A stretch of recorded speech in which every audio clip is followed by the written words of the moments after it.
pranam to all of you. Again, I am coming back to my channel, Asit Government Rule Guru.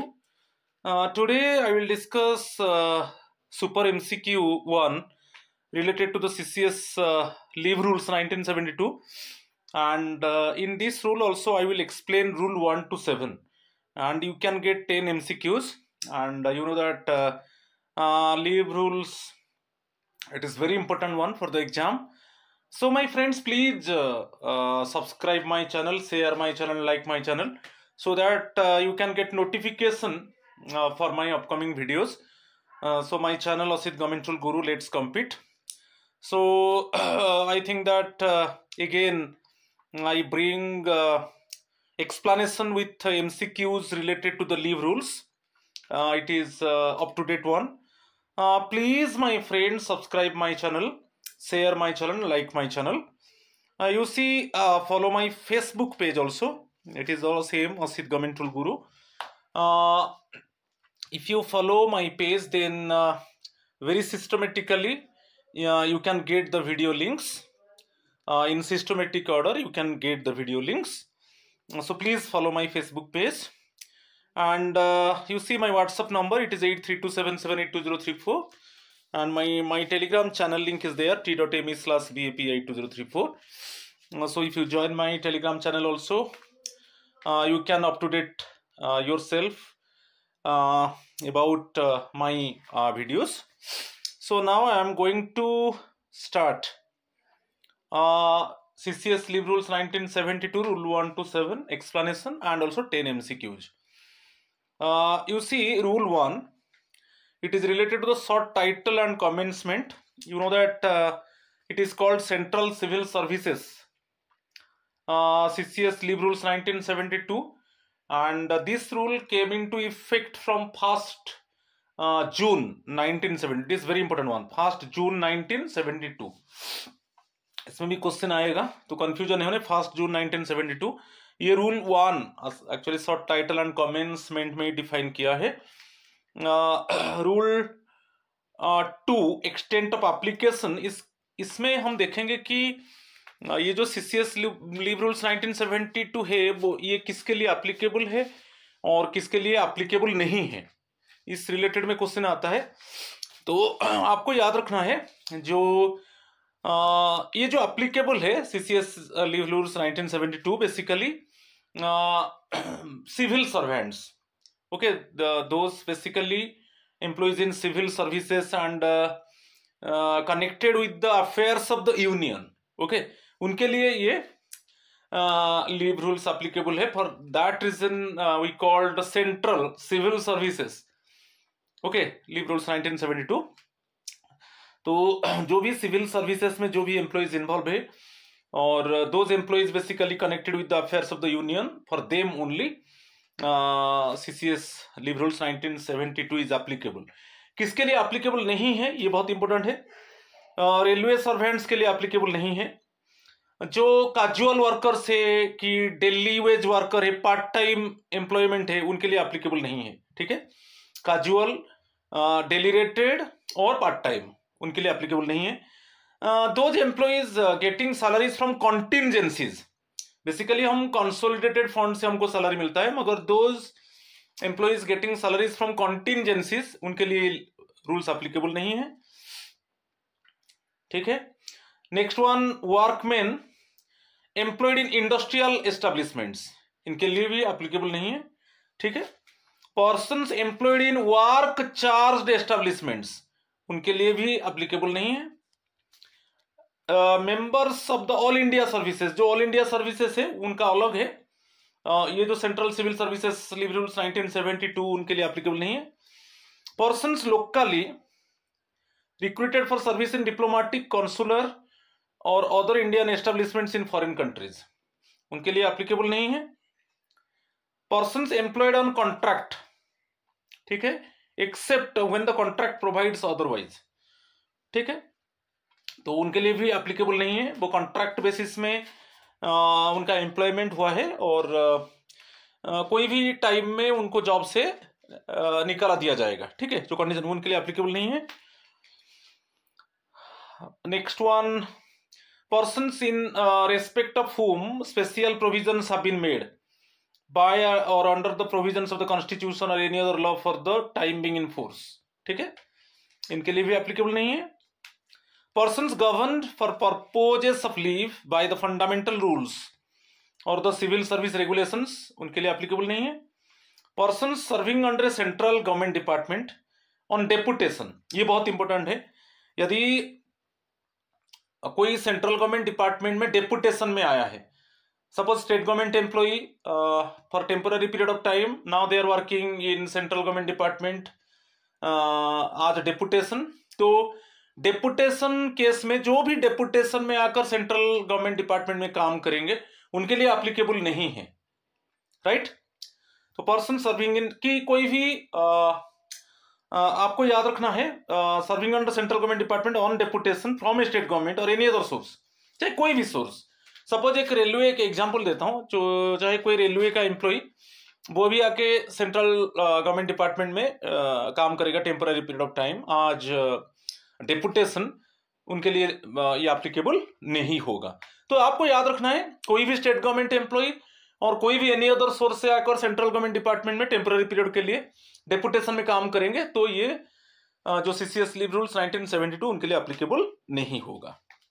ठीक है, तो इसको आपको ध्यान देना है, बहुत इंपॉर्टेंट है. तो ओनली याद रखना है कि जो भी those employees they involve in civil services and those employees actually working with the connection of union affairs, only for them CCS leave rules 1972 applicable है. ठीक है, अभी कुछ डेफिनेशंस को देखेंगे, जो रूल 3 को भी याद रखना है. रूल 3 डेफिनेशंस में एडमिनिस्ट्रेटर, जो यदि एडमिनिस्ट्रेटर का बात आता है वो administrator of a union territory. ठीक है, इसको ध्यान देना है. Authority competent to grant leave. Okay, जो अथॉरिटी कॉम्पिटेंट, जो लीव अथॉरिटी हम बोलते हैं, जो फास्ट शेड्यूल है. ओके, ये रूल का जो फास्ट शेड्यूल में ये क्लियरली दिया गया है कि इसको डिफाइन किया गया है कि authority it means leave authority. Okay, the authority specified, जो फास्ट शेड्यूल में जो ये लीव रूल्स का जो फास्ट शेड्यूल है उसमें स्पेसिफाई किया गया है. ठीक है, जो अथॉरिटी को, वही अथॉरिटी कॉम्पिटेंट अथॉरिटी है, उसको हम लीव अथॉरिटी बोलते हैं. ठीक है, ये फास्ट शेड्यूल को याद रखना है. ओके, और next one completed years of service. Completed years of service और 1 ईयर्स कंटिन्यूअस सर्विस, ये बहुत इंपॉर्टेंट है, ये बहुत इंपॉर्टेंट है. ठीक है, so continuous service of a specified duration under the central government and includes the period spent on duty as well as on leave including extraordinary leave. जो भी ये कॉमन चीज है, कंप्लीटेड ईयर्स ऑफ सर्विस और 1 years continuous service means जो भी duty period है as well as जो लीव है, और लीव में जो लीव ड्यू है आप ले रहे हो, आप जो लीव ड्यू है. ठीक है, तो उसमें भी एक्स्ट्रा ऑर्डिनरी लीव को भी इंक्लूड करना है. ठीक है, तो आपको याद रखना है जो कंप्लीटेड ईयर्स ऑफ सर्विस है इसमें क्या हम इंक्लूड करेंगे, बेसिकली आपका जो ड्यूटी पीरियड है plus leave including extra ordinary leave. ठीक है, तो वो कंप्लीटेड ईयर्स ऑफ सर्विस में इंक्लूड होगा. ये बहुत इंपॉर्टेंट है, इसके ऊपर क्वेश्चन आता है, तो इसको थोड़ा ध्यान देना है. ठीक है, next one date of retirement का बात आता है. ठीक है, सभी समय जो सपोज अभी जैसे आपका बेसिकली रिटायरमेंट के ऊपर मैं 2 चीज बोलता हूं. यदि फास्ट डे, सपोज आपका रिटायरमेंट डेट है कि जुलाई 1 है, फास्ट मंथ का फास्ट डेट, सपोज जुलाई 1 2025 में आपका रिटायरमेंट है, तो आपको रिटायर कर दिया जाएगा जून 30 आफ्टरनून. याद रखिए, ये only for first date, only for first date. जुलाई 1 2025 फास्ट डेट है तो जून 30 में. जैसे और एक एग्जांपल देता हूं, आपका रिटायरमेंट है, सपोज आपका अगस्त 1 25 में आपका रिटायरमेंट है, तो सपोज ये आपका बेसिकली अगस्त 1 में एंड हो रहा है, तो तब आपको कब रिटायर कर दिया जाएगा, आफ्टरनून. ठीक है, याद रखिए आफ्टरनून जुलाई 31 2025. Okay, clear. तो ओनली फर्स्ट डेट, मगर अदर केस में आप एंड डेट लेना। सपोज इसमें वही दिया है, सपोज आपका देखिए फॉर एग्जांपल जुलाई 2 2025 में आपको आपका एज 60 हो रहा है, ठीक है, ओके, कंप्लीशन ऑफ 60 इयर्स, तो आपका रिटायरमेंट होगा जुलाई 31/25 आफ्टरनून में होगा, ठीक है, जुलाई 31/25 आफ्टरनून, यदि आपको 60 एज कंप्लीट होता है।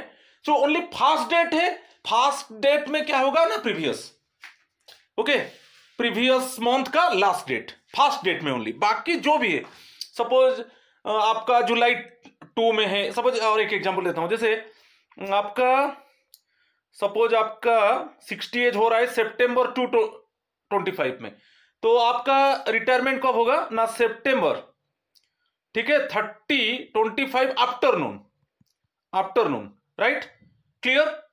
तो डेट 1 के अलावा यदि डेट 1 के ऊपर और एक बता देता हूं, सपोज आपका ये रिटायर December 1, 25, ये आपको 60 एज कंप्लीट हो रहा है, तो आपका रिटायरमेंट होगा November 30, ओके, 25 आफ्टरनून,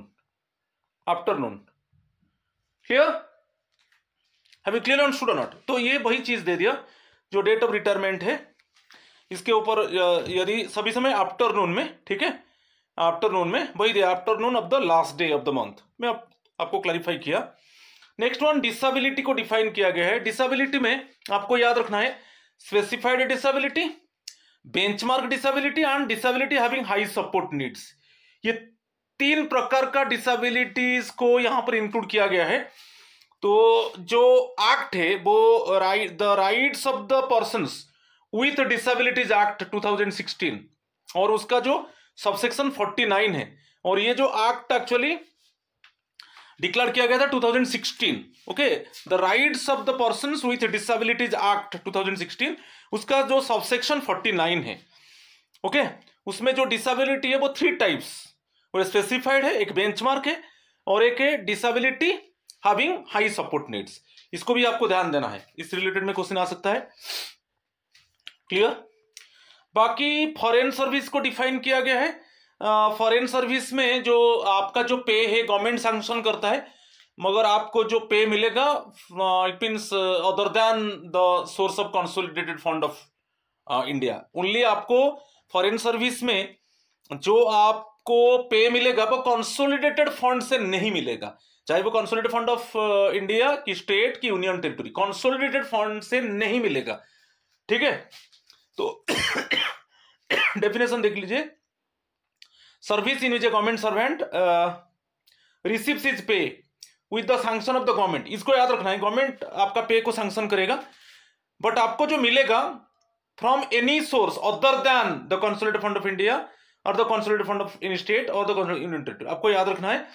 इसमें आपका जो पे है गवर्नमेंट सैंक्शन करेगा, इस रिलेटेड में क्वेश्चन आता है, तो कभी कभी भाईवा में आपको पूछ सकते हैं, जो पे है sanction by the government but getting salary from any other source other than the consolidated fund से आपको सैलरी नहीं मिलेगा। तो फॉरेन सर्विस में क्या है, टेम्पररी पीरियड के लिए आप जाओगे, सपोज पब्लिक सेक्टर अंडरटेकिंग है, कोई प्राइवेट बॉडी है, कोई ऑटोनोमस बॉडी है, कोई लोकल बॉडी है, ओके, टेम्पररी पीरियड के लिए वहां पर जाके आप काम करोगे, मगर आपका पे को गवर्नमेंट सैंक्शन करेगा, मगर आपको जो पे मिलेगा वो कंसोलिडेटेड फंड से नहीं मिलेगा, ठीक है, इसको ध्यान देना है।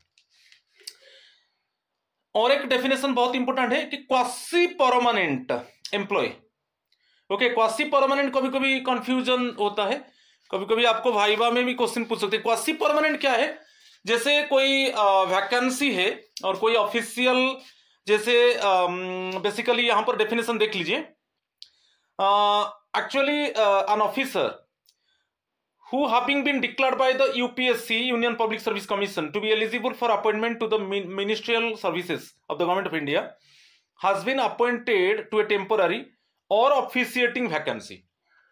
कोई ऐसे टेम्पररी वैकेंसी है और ऑफिशिएटिंग वैकेंसी है, और आपको रिटन में दे दिया जाएगा कि ये जो वैकेंसी है एक्सपेक्टेड है, ये परमानेंट हो सकता है, एक्सपेक्टेड है परमानेंट हो सकता है, ठीक है। तो आपको एक रिटन के आकार में दे दिया जाएगा। तो एक्चुअली इसको डिक्लेयर कौन करता है? यूपीएससी करता है, first one declared by UPSC, right, declared by UPSC, and you are eligible for appointment to the ministerial services of the government of India. ठीक है, आपका जो एलिजिबिलिटी है, ओके, जो मिनिस्टरियल सर्विसेज है उसमें अपॉइंटमेंट होने के लिए आपका एलिजिबिलिटी है। आपको टेम्पोररी और जो ऑफिशिएटिंग वैकेंसी है, ओके, जो टेम्पोररी वैकेंसी है, कोई ऑफिशिएटिंग वैकेंसी है, उसमें आपको रिटन में दे दिया जाएगा कि जो वैकेंसी पोस्ट है वो परमानेंट हो सकता है, वही दे दिया। Understanding given to him in writing before he took up the appointment. आपका अपॉइंटमेंट के पहले आपको रिटन में दे दिया जाएगा कि आपको जो ये जो टेम्पोररी वैकेंसी है, कि जो ऑफिशिएटिंग वैकेंसी है, ठीक है, तो बेसिकली इसमें आपका अपॉइंटमेंट होगा और ये परमानेंट हो सकता है। Okay, that the vacancy is expected to become permanent. But क्या हुआ, आप 3 साल काम कर चुके हो मगर कंफर्म नहीं हुआ है। Already you have given work for 3 years but still now it is not confirmed. तो क्वासी परमानेंट यही है, आपको याद रखना है कि कोई टेम्पोररी वैकेंसी है और कोई officiating vacancy. Officiating vacancy means क्या है? एक एम्प्लॉय वो हायर पोस्ट में उसको दे दिया गया, वो हायर पोस्ट में चला गया, तो वो पोस्ट वैकेंट हो गया, वो एक हायर पोस्ट का रिस्पॉन्सिबिलिटी ले रहा है, ठीक है, उसका पोस्ट वैकेंट है। चाहे टेम्पोररी वैकेंसी हो कि ऑफिशिएटिंग वैकेंसी हो, उसमें आपका अपॉइंटमेंट के पहले एक आपको रिटन डॉक्यूमेंट दे दिया जाएगा कि जो वैकेंसी में आपको अपॉइंटमेंट दिया जा रहा है, एक्सपेक्टेड है वो परमानेंट हो जाएगा, एक्सपेक्टेड है। बाकी आप उसमें 3 साल काम करने के बाद भी परमानेंट अभी नहीं हुआ है, मगर एक्सपेक्टेड है। आपको रिटन में दिया गया है कि जो आप जो वैकेंसी है उसमें आपको जो अपॉइंटमेंट दिया जा रहा है वो it might be actually permanent one, okay, it is expected to be permanent one. मगर इसमें क्या है, आप 3 साल काम कर चुके हो, 3 साल काम करना बहुत है ना, नहीं तो क्वासी नहीं लगेगा। 3 साल काम कर चुके हो फिर भी आपका परमानेंट नहीं हुआ है, उसी को हम क्वासी परमानेंट बोलेंगे। उसी जो वैकेंसी पोस्ट में वो 3 साल काम कर चुका है ऑलरेडी, मगर उसको परमानेंट नहीं किया गया है, वही है क्वासी परमानेंट। ठीक है, और एक है, आप देखिए बहुत इंपॉर्टेंट है, जो क्वासी परमानेंट को डिफाइन किया गया है CCS, central civil services temporary service rules 1965। ये बहुत इंपॉर्टेंट है, इसको याद रखिए, ये भी क्वेश्चन आ सकता है। जो क्वासी परमानेंसी को जो डिफाइन किया गया है, आप सीसीएस टेम्पोररी रूल से 1965, एक स्पेसिफिक रूल है, ये ईयर को याद रखना है, 1965, ठीक है। तो उसमें भी क्वासी परमानेंसी को भी डिफाइन किया गया है, ठीक है। चलो रूल 4 को चलेंगे।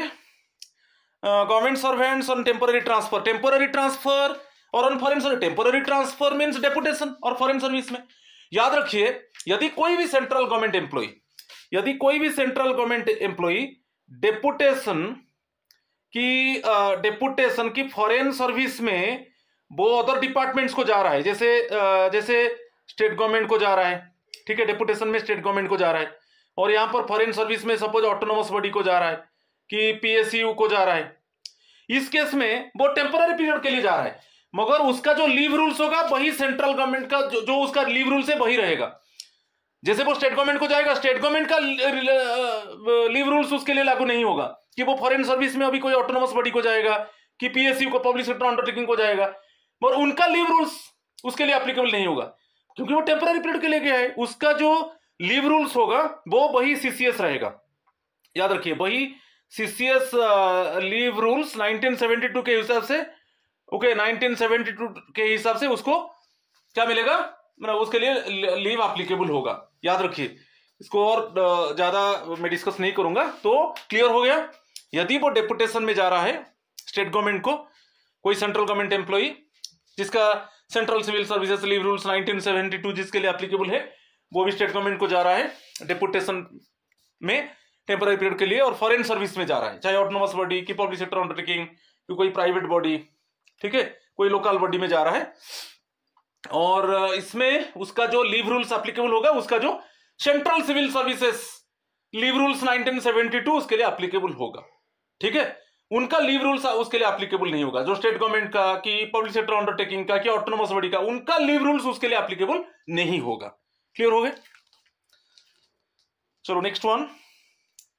अच्छा, यदि आप फॉरेन सर्विस में जा रहे हो, आउटसाइड अब्रोड को जा रहे हो, आउटसाइड ऑफ इंडिया, इसमें क्या है, सपोज कुछ यूएन एजेंसीज है, यूएन एजेंसीज चाहे इंडिया में हो कि अब्रोड में हो, विद इन और आउटसाइड इंडिया, क्लियर, वो फॉरेन सर्विस होता है। यदि आप फॉरेन सर्विस में चले गए अब्रोड में, यदि आप कोई यूएन एजेंसी में, यूनाइटेड नेशन एजेंसी में काम कर रहे हो, चाहे विद इन इंडिया और इन आउटसाइड इंडिया, बाकी टेम्पोररी ट्रांसफर हो गया आपको आर्म्ड फोर्सेस में, जो armed forces of union, armed forces and temporary transfer हो गया, तो उसमें किस तरीके का लीव रूल्स लागू होगा, तो उसमें क्या है, कुछ टर्म्स कंडीशंस है।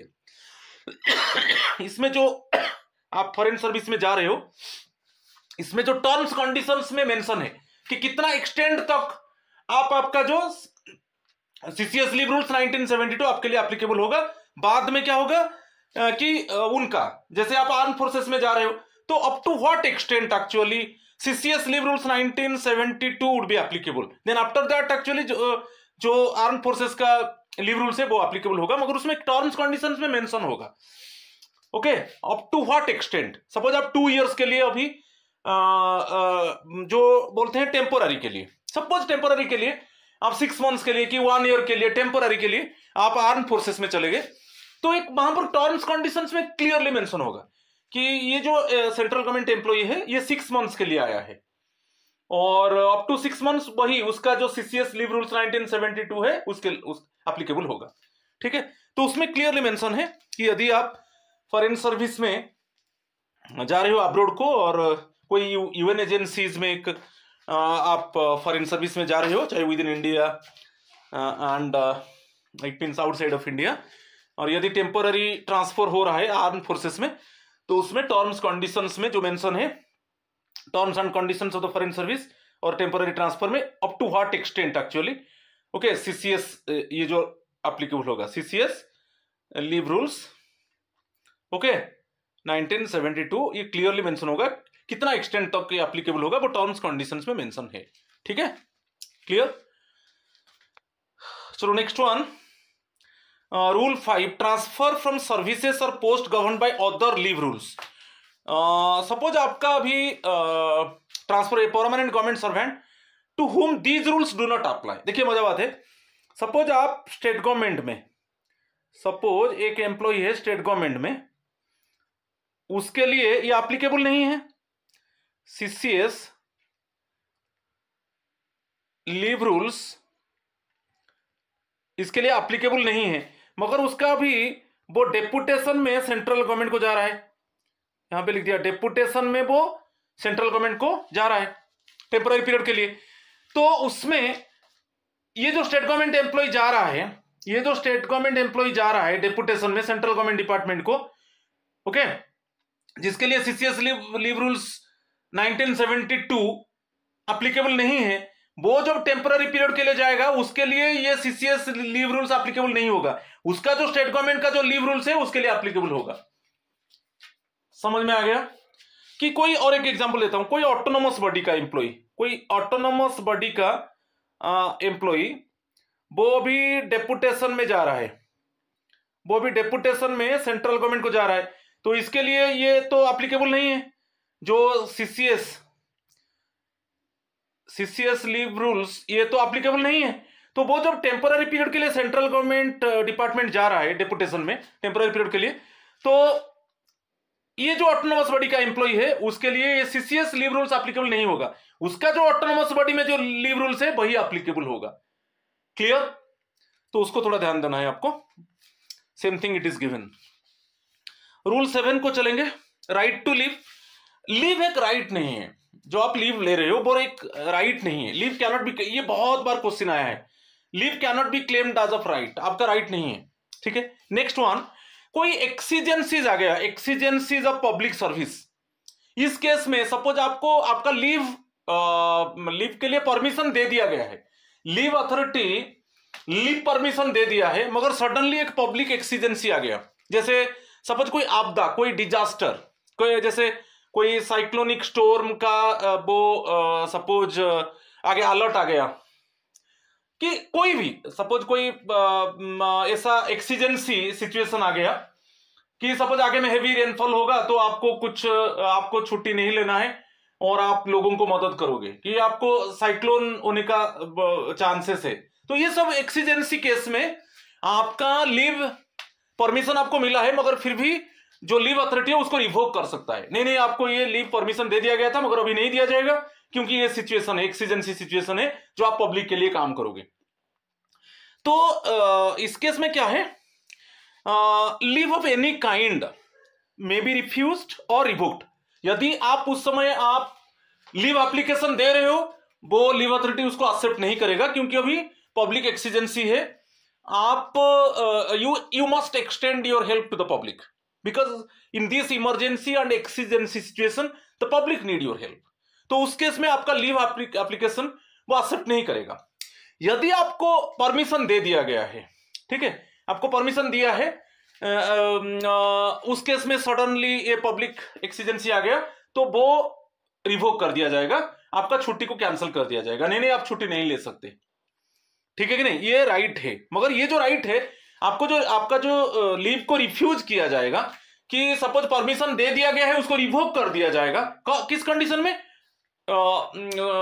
एक्सीजेंसी केस में।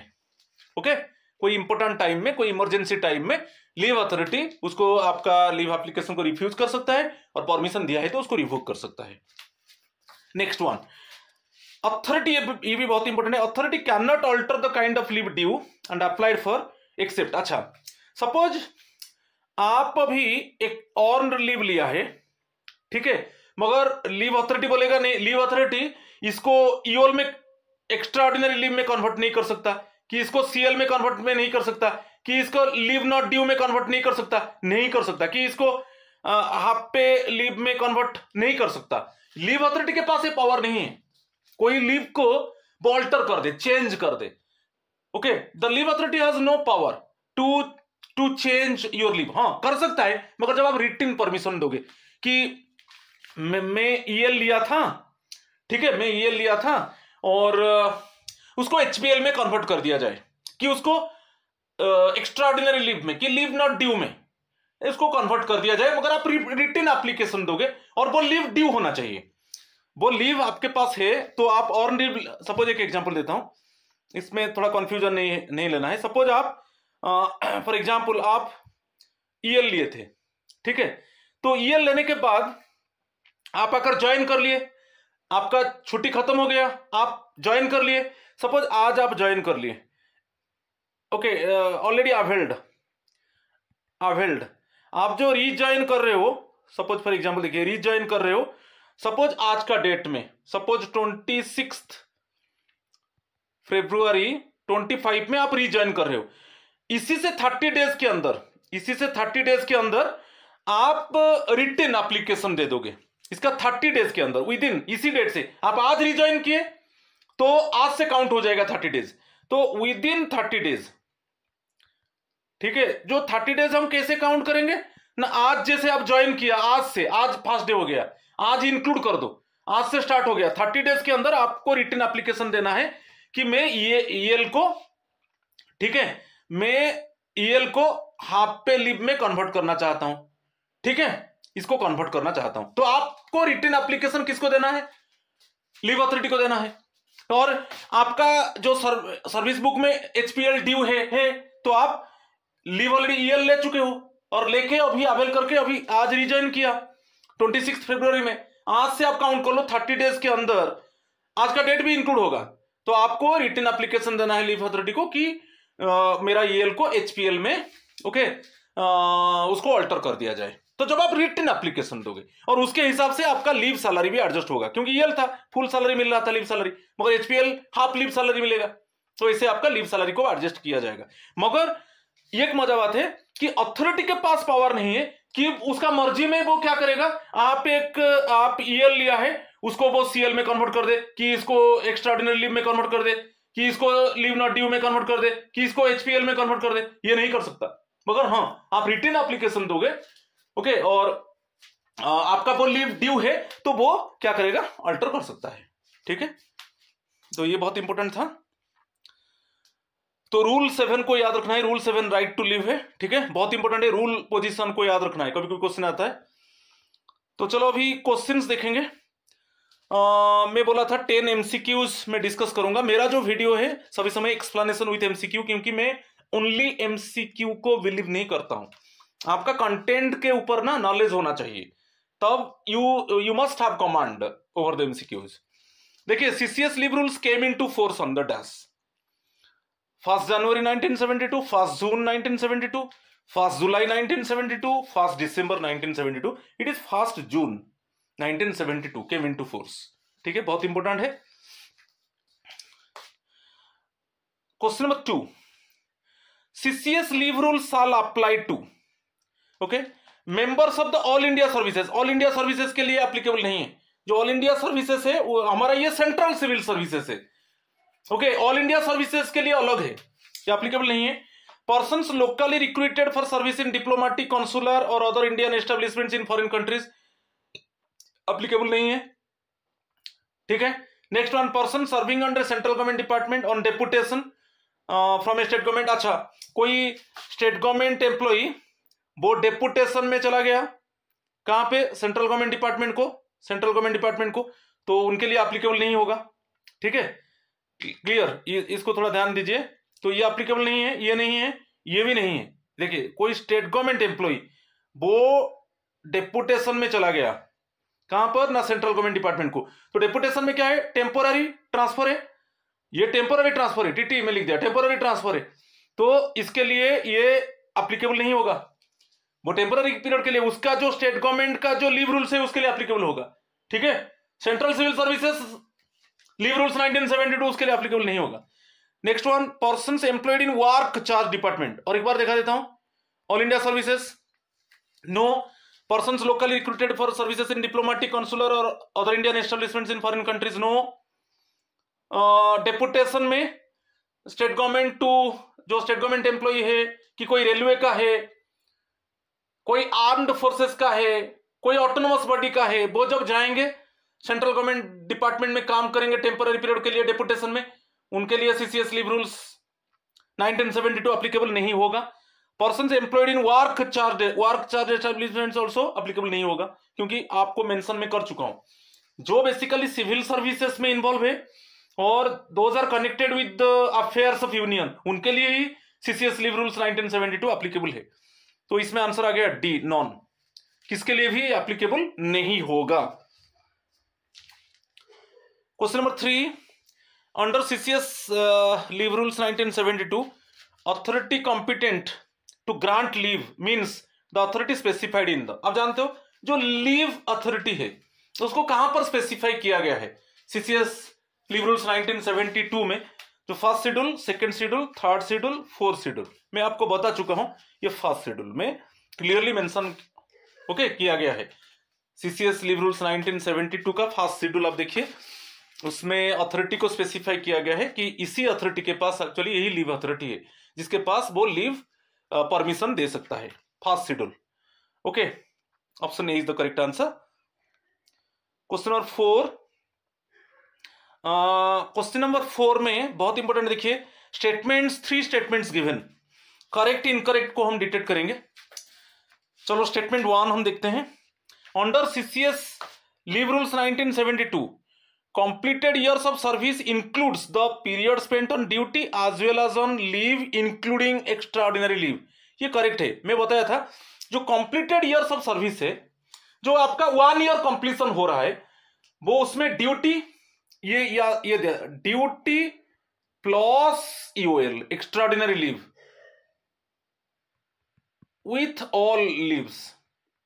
तो it means all leaves means हमारा कंफ्यूजन होता है कि हम एक्स्ट्राऑर्डिनरी लीव को इंक्लूड नहीं करेंगे, ऐसा नहीं है। जो भी ड्यूटी पीरियड है plus all leaves with UL, all leaves with UL, ये कंप्लीटेड ईयर्स ऑफ सर्विस में इंक्लूड होगा। ठीक है, ठीक है, ये कंफ्यूजन दूर हो गया। कभी कभी हम बोलते हैं कि नहीं, एक्स्ट्राऑर्डिनरी लीव जो है वो एक्चुअली इंक्लूड नहीं होगा। जो कंप्लीटेड ईयर ऑफ सर्विस हम जब लेते हैं, काउंट होता है कि 1 ईयर सर्विस जो काउंट हम करते हैं उसमें एक्स्ट्राऑर्डिनरी लीव जो लिया है वो काउंट नहीं होगा। नहीं, ऐसा नहीं, आपका ड्यूटी पीरियड और जो भी लीव्स आप लिया है, ओके, और जो भी लीव्स लिया है मींस एक्स्ट्राऑर्डिनरी लीव भी इंक्लूड होगा। ठीक है, तो first statement is correct one. Second statement, under CCS leave rules 1972 completed years of service includes the period spent on duty as well as on leave excluding दे दिया extraordinary leave. No, ये गलत है। Including extra, जो भी duty period है plus all leaves including EOL extraordinary leave. ठीक है।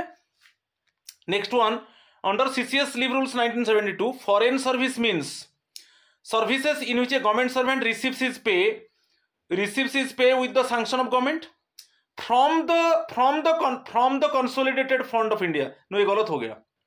आपका जो फॉरेन सर्विस है, जब भी आप टेम्पोररी पीरियड के लिए कोई ऑटोनोमस बॉडी, कोई local fund, public sector undertaking, इसमें टेम्पोररी पीरियड के लिए आप जाओगे तो आपका पे को गवर्नमेंट सैंक्शन करेगा, पे को गवर्नमेंट सैंक्शन करेगा, मगर आपको जो सैलरी मिलेगा वो कंसोलिडेटेड फंड से नहीं मिलेगा।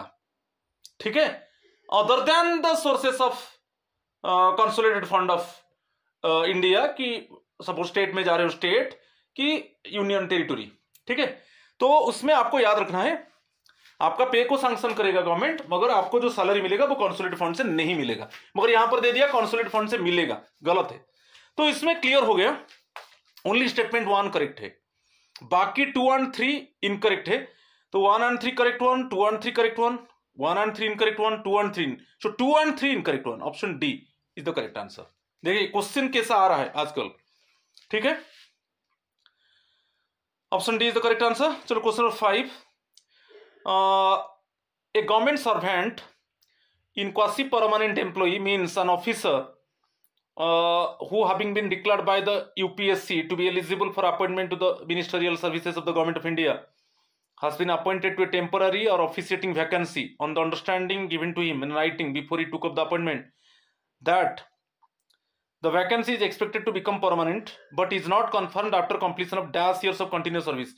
मैं क्वासी परमानेंसी जो है उसको मैं बोला था कि कोई टेम्पोररी वैकेंसी है, कोई ऑफिशिएटिंग वैकेंसी है, इसमें आपका अपॉइंटमेंट के पहले आपको इन्फॉर्म कर दिया जाएगा कि ये जो अपॉइंटमेंट हो रहा है, चाहे टेम्पोररी वैकेंसी हो कि जो ऑफिशिएटिंग वैकेंसी हो, ये एक्सपेक्टेड है कि ये परमानेंट हो सकता है।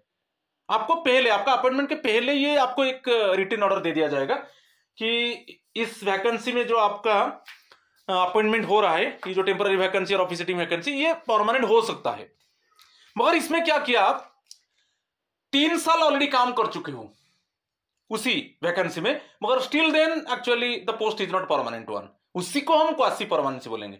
इट मीन्स 3 साल, माने आपको एक रिटन ऑर्डर दे दिया गया अपॉइंटमेंट के पहले कि ये जो वैकेंसी है ये परमानेंट हो सकता है, तो आप ज्वाइन कर लिया, मगर 3 इयर्स आप कंप्लीट कर चुके हो, ओके, मगर फिर भी आपका जो पोस्ट है उसको, जो वैकेंसी पोस्ट है उसको परमानेंट नहीं किया गया, उस समय हम मान लेंगे ये क्वासी परमानेंसी। ठीक है, ये ऑप्शन सी, ये भी बहुत इंपॉर्टेंट है। कभी कभी क्वासी परमानेंसी के ऊपर आपको क्वेश्चन पूछा जा सकता है वाइवा में। Question number 6, an officer who may be declared as quasi permanent under the CCS temporary services rules 1965, CCS temporary service rules 1979, CCS temporary service rules 1981, CCS temporary service rules 1972। आप देख लीजिए, option A is the correct answer. जो CCS temporary service rules 1965 है, ये जो rules है उसमें भी क्वासी परमानेंसी को डिफाइन किया गया है, ये भी बहुत इंपॉर्टेंट है। ठीक है, option A is the correct answer. Question number 7, again correct incorrect देखेंगे। Under CCS leave rules 1972, government servant to whom these rules apply shall continue to be governed by these rules while on temporary transfer to the Indian Railways or to a state government while on foreign service within India। आप देखिए first statement जो है, यदि आप कोई central government employ को deputation में भेज दिया गया, कहां पर, स्टेट गवर्नमेंट को, कि सपोज रेलवे को, कि सपोज फॉरेन सर्विस में भेज दिया गया, फॉरेन सर्विस में कोई ऑटोनोमस बॉडी, ठीक है, कि पब्लिक सेक्टर अंडरटेकिंग में भेज दिया गया, तो उसमें क्या है, जब वो टेम्पररी पीरियड के लिए जाएंगे, मगर उसका जो लीव रूल्स होगा वही central civil services leave rules 1972 होगा। जैसे वो स्टेट गवर्नमेंट में जाएंगे टेम्पररी पीरियड के लिए कि स्टेट गवर्नमेंट का लीव रूल उनके लिए, नो, उनका जो सेंट्रल गवर्नमेंट का लीव रूल्स है वही अप्लीकेबल रहेगा, वही रहेगा, सेम रहेगा, वो चेंज नहीं होगा। ठीक है, तो क्लियर, उनके लिए वही सीसीएस लीव रूल्स 1972 होगा, क्योंकि वो टेम्पररी पीरियड के लिए चले गए। ओके, उनका लीव रूल्स उनके लिए अप्लीकेबल नहीं होगा। तो ये स्टेटमेंट दे दिया, फर्स्ट स्टेटमेंट करेक्ट है, देख लीजिए। नेक्स्ट वन मैं बताया था, जो government servants, in the case of government servants on foreign service outside India, including services with UN agencies within or outside India, or on temporary transfer to the armed forces of the Union. These rules shall apply only to the extent provided in the terms and conditions of the foreign service or temporary transfer as the case may be. ये भी ठीक है, क्योंकि जैसे आपको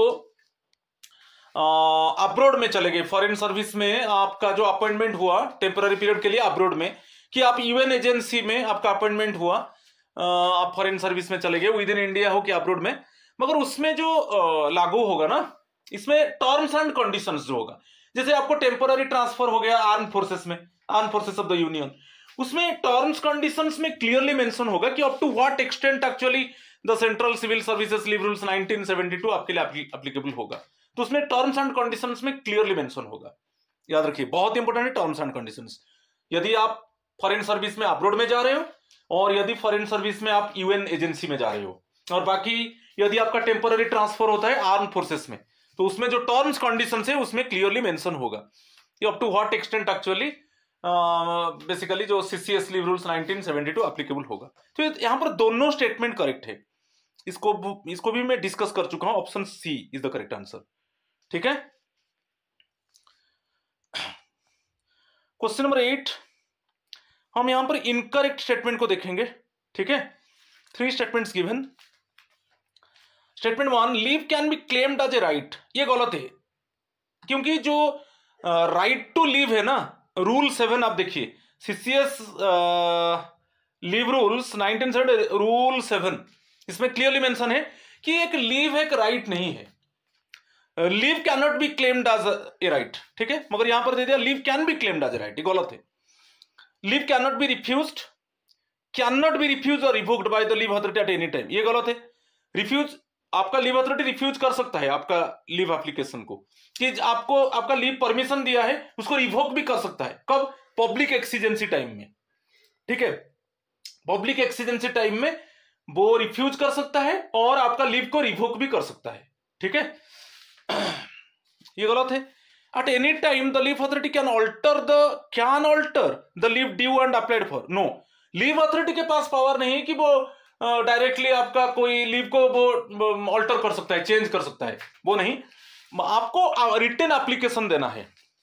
ठीक है, आपको 30 डेज, जब आप एक लीव ले लिया, आप लीव लेने के बाद आकर रीज्वाइन किया, तो रीज्वाइन से आप काउंट करो, जब आप रीज्वाइन किया, लीव आप अवेल कर चुके हो, आप रीज्वाइन किया, और उसमें जब आप रीज्वाइन कर दिए उसी से काउंट कर लो, 30 डेज के अंदर आपको रिटन एप्लीकेशन देना है कि मैं एक्चुअली ऑन लीव लिया था, उसको एक्स्ट्राऑर्डिनरी लीव में चेंज कर दिया जाए, कि मैं ऑन लीव लिया था उसको एचपीएल में जैसे चेंज कर दिया जाए। ठीक है, जैसे आप सपोज ईओएल लिया था मेडिकल सर्टिफिकेट में, ये एमसी मेडिकल सर्टिफिकेट में, तो लेने के बाद आप आकर ज्वाइन कर लिए। ठीक है, आप ज्वाइन कर लिए, ज्वाइन करने के बाद जिस दिन में आप ज्वाइन किए उसका 30 डेज के अंदर आप एप्लीकेशन दे रहे हो कि इसको लीव नॉट ड्यू में कन्वर्ट कर दिया जाए, चेंज कर दिया जाए। तो 30 डेज के अंदर आप लीव अवेल करने के बाद जब आप ज्वाइन कर रहे हो, उसका 30 डेज के अंदर आप लीव अथॉरिटी को अप्रोच करना है कि ये मैं लीव लिया था और उसको चेंज कर दिया जाए और एक लीव में। जब आपका रिटन एप्लीकेशन लीव अथॉरिटी को मिलेगा तो वो कर सकता है, मगर ये राइट भी नहीं है, वो लीव अथॉरिटी के ऊपर डिपेंड होता है। आप नहीं बोलेंगे ये मेरा राइट है उसको चेंज कर दो, ऐसा ये भी राइट नहीं है। ओके, ठीक है, मगर आप दे सकते हो, एप्लीकेशन दे सकते हो और चेंज भी हो सकता है, मगर आपका रिटन एप्लीकेशन से। मगर लीव अथॉरिटी डायरेक्टली आपका कोई लीव को अल्टर नहीं कर सकता।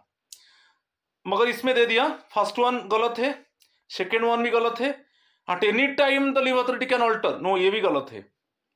ठीक है, तीनों एक्चुअली इनकरेक्ट है, तो option D is the correct answer. ठीक है,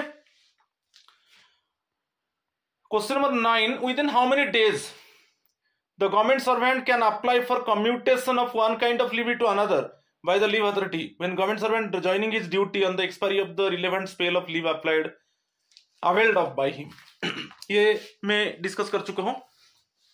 इसमें मैं बोला था सपोज आप ईएल लिए थे, ठीक है, ऑलरेडी अवेल्ड, मैं यहां पर लिख दिया ऑलरेडी अवेल्ड.